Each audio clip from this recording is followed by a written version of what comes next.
She said, "I'm not ready for marriage. Let's date other people but stay together." I replied, "Great idea." What she discovered about my new dating profile made her delete hers immediately.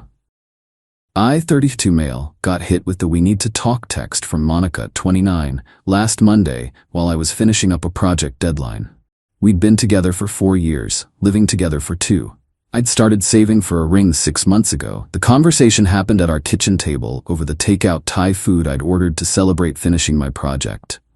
"Derek, I love you, but I'm feeling trapped. Like I need to explore who I am before we take the next step." She was doing that thing where she picks at her nail polish when she's nervous. "Okay," I said slowly. "What are you saying?" "I think we should open our relationship, date other people but stay together. It'll strengthen what we have." I put down my pad thai. "You want to see other people. We would see other people. Together but separate. It's very modern, very healthy. My therapist says it could be good for us." Her therapist, the one she started seeing 3 months ago for personal growth. Should have seen this coming. "So you want to date around but keep me as your safety net?" "That's not, Derek, don't be dramatic. It's about growth, finding ourselves. We're still primary partners." Primary partners. She'd clearly been reading relationship blogs, and if I say no, she sighed, then maybe we're not meant to be. "I need this, Derek. I need to know I'm choosing you, not just settling." Settling. 4 years and I'm settling. I took a long sip of my beer. "You know what? You're absolutely right." Her face lit up. "Really?" "Totally. Let's do it. Open relationship. Starting when?" "Oh, I was thinking we could ease into it. Maybe start with dating apps." "Perfect. I'll set up my profile tonight." She looked surprised but pleased. Kissed me on the cheek. "I knew you'd understand. We're so mature about this." That night, she set up her profile on 3 different apps while sitting next to me on the couch. Even asked my opinion on photos. I helped her pick the one from her friend's wedding where she looked amazing in that blue dress. "You're being so cool about this," she said. "Why wouldn't I be? This was a great idea." She went to bed happy.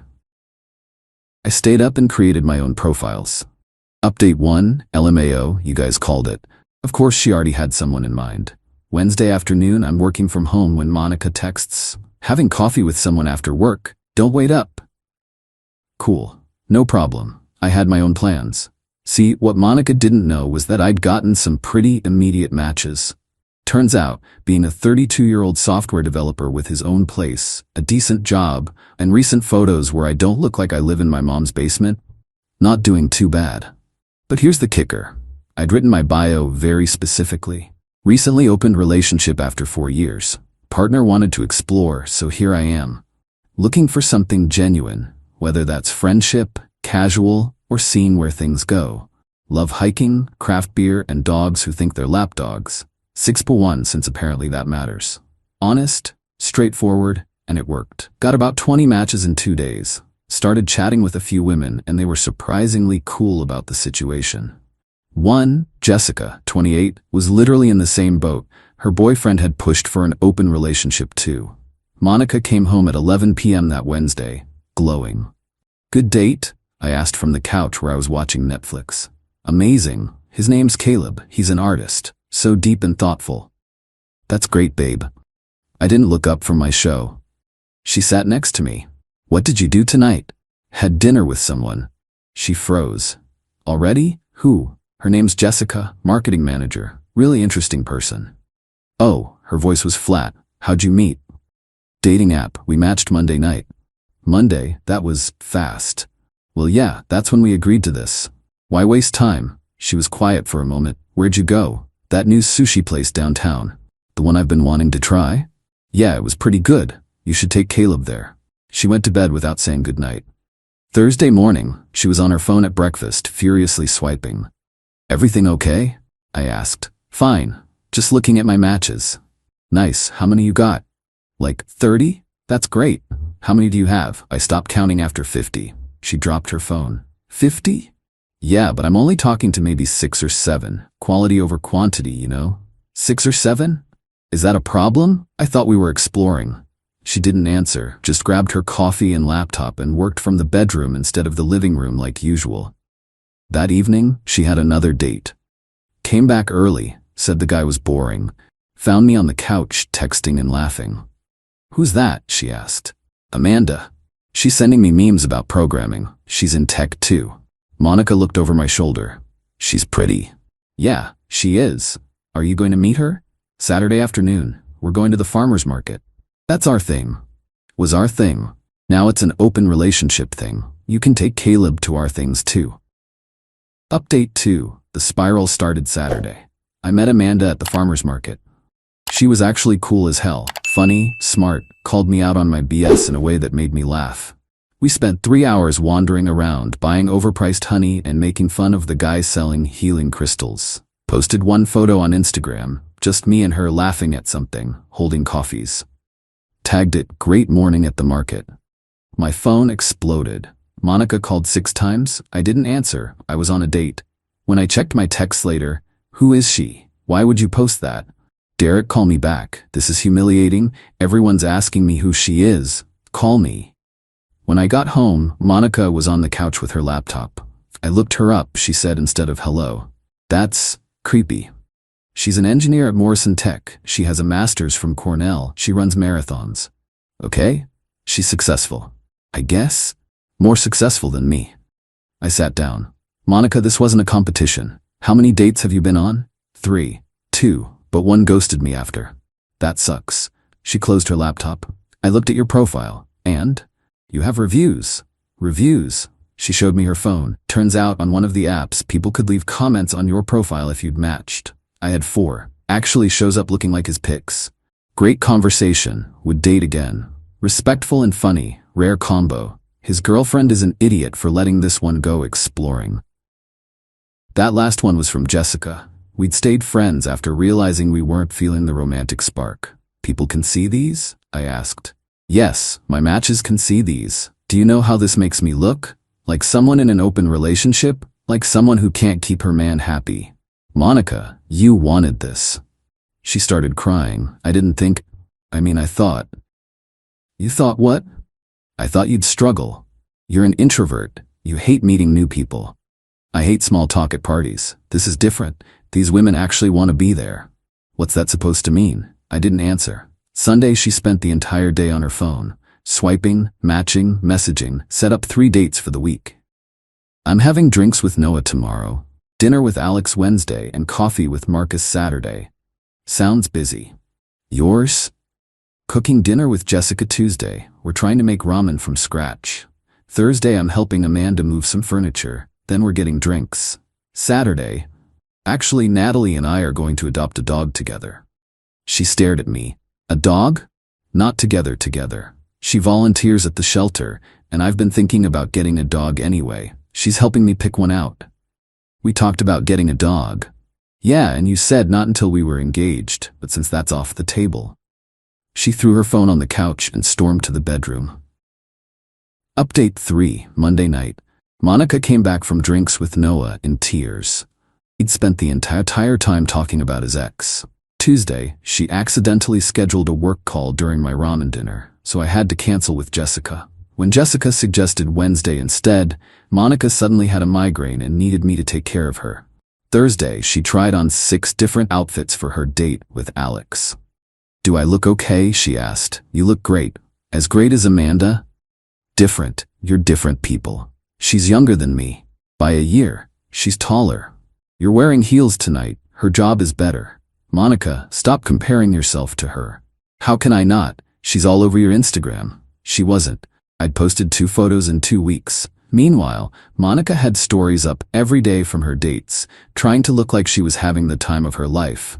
Her date with Alex went badly. He apparently told her he wasn't looking for anything serious, just fun with someone in an open relationship. "He treated me like I was easy," she cried. "Aren't we all being easy? Isn't that the point of exploring?" "Not like that. I want connection."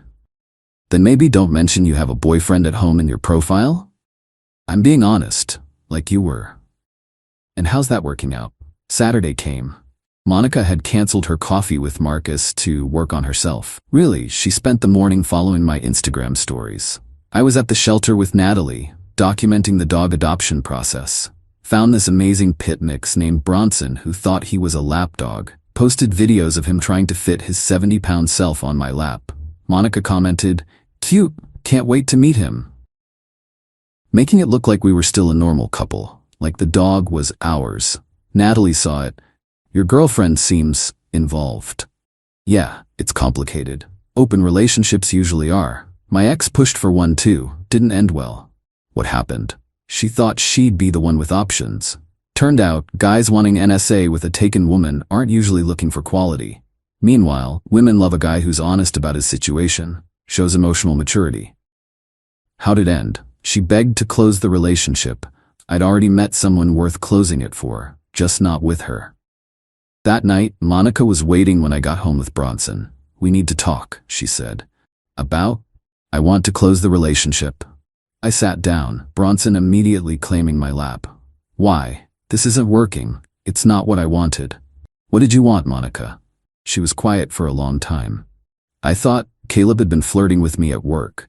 I thought if we opened things up, I could see what that was like without cheating. And you'd wait and watch you date Caleb?" "Not like that. I thought you'd maybe go on one bad date and realize what we had." "I already knew what we had. You're the one who needed to explore." "I made a mistake." "No, you made a choice and I made mine." "What choice?" I pulled out my phone, went to the dating apps, deleted all 3 in front of her. "I'm done with the apps," I said. She smiled, relief washing over her face. "Oh, thank God, me too. We can work through this. I'm dating Amanda exclusively now." The color drained from her face. "What? We talked yesterday. Neither of us is into the open thing. Turned out we really like each other, so we're going to see where this goes. Exclusively." But we live together. We have 4 years. We had 4 years. You ended that when you decided I was something to settle for. I never said that. You literally said you needed to know you weren't settling. I didn't mean it like that. How else could you mean it? She started sobbing. "Derek, please. I love you. I made a mistake. Close the relationship with me." "Monica, there is no relationship. Hasn't been since you suggested this." "Then why did you agree?" "To see if you'd actually go through with it. To see who you really were. And honestly, to give myself permission to move on." "This was a test?" "No, this was goodbye. I just needed you to see it too." Update 4. The next 48 hours were intense. Monica called in sick to work Monday. Spent the entire day alternating between crying on the couch and rage texting me while I was at work. 4 years down the drain for some girl you met 2 weeks ago. You're throwing away our future. Amanda's gonna dump you when she realizes what kind of person you are. I'm keeping the apartment.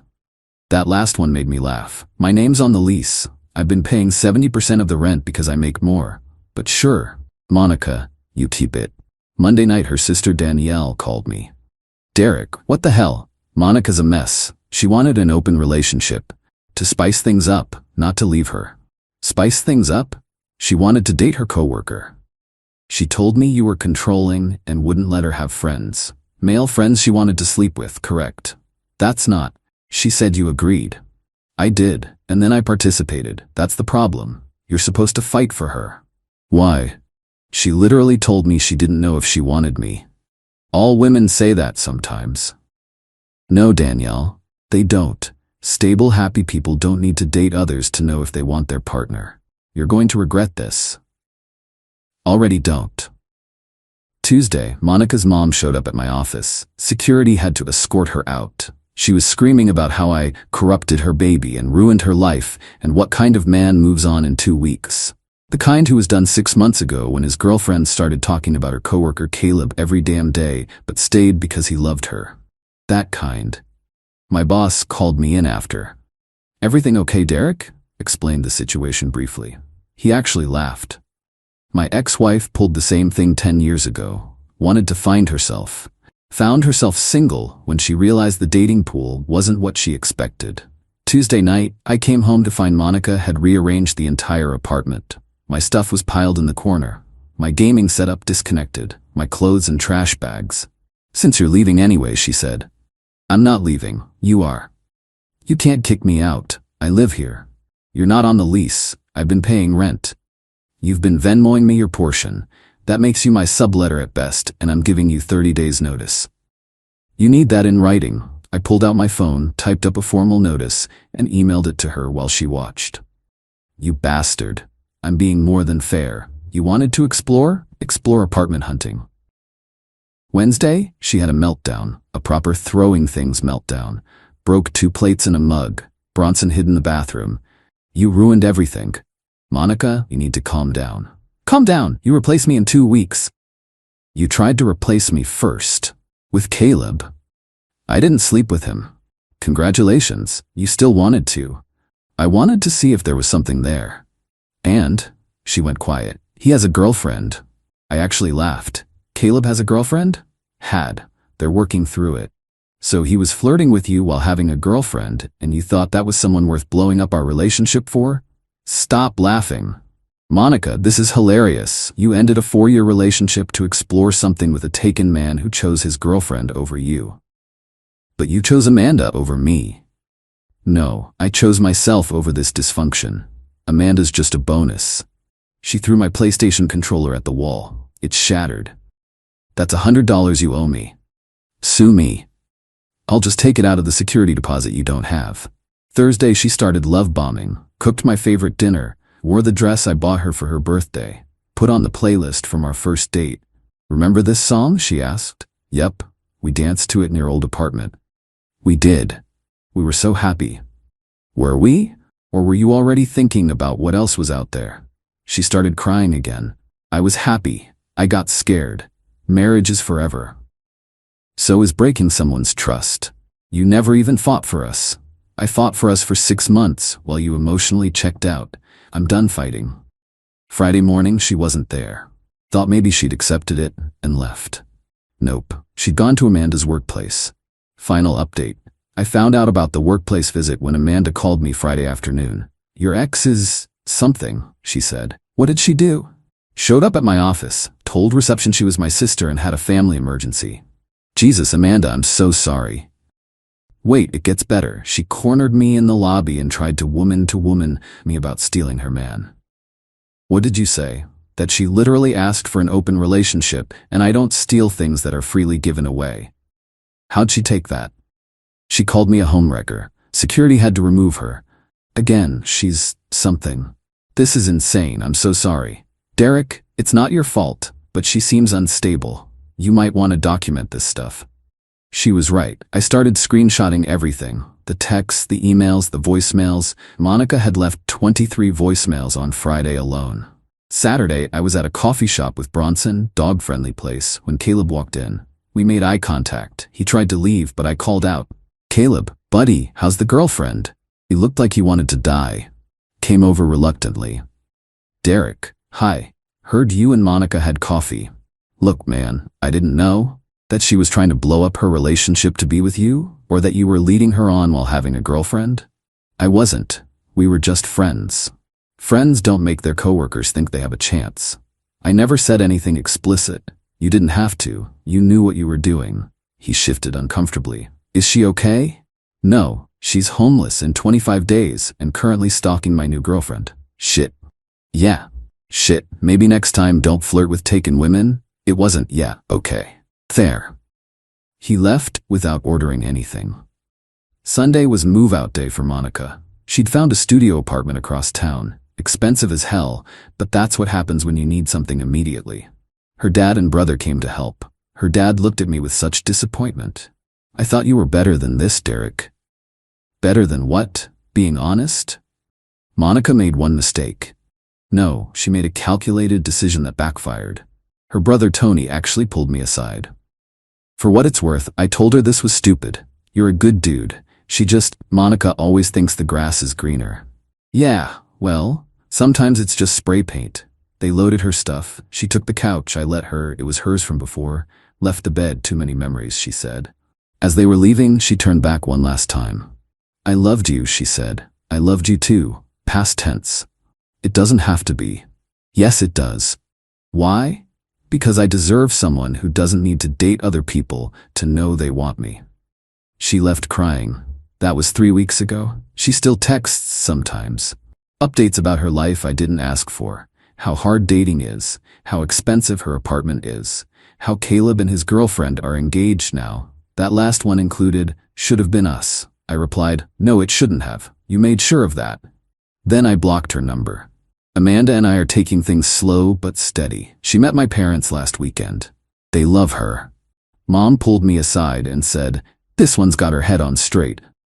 Bronson loves her too, which honestly matters more than my parents' opinion. Found out through mutual friends that Monica's been telling people I emotionally manipulated her into an open relationship, then left her for someone younger. Amanda's older than her by 3 months, but whatever. Some people believe her. Most who knew us both don't. Her therapist, the one who supposedly encouraged the open relationship, Monica's friend caught her leaving a different therapist's office. Turns out she'd never discussed it with her original therapist. She'd made that up to make it sound like professional advice instead of, I want to bang my coworker. The entitlement levels, man. She really thought she could. Keep me as a backup plan, date around while I waited. Have me pay majority rent while she explored. Come back to me when it didn't work out, get the apartment she couldn't afford.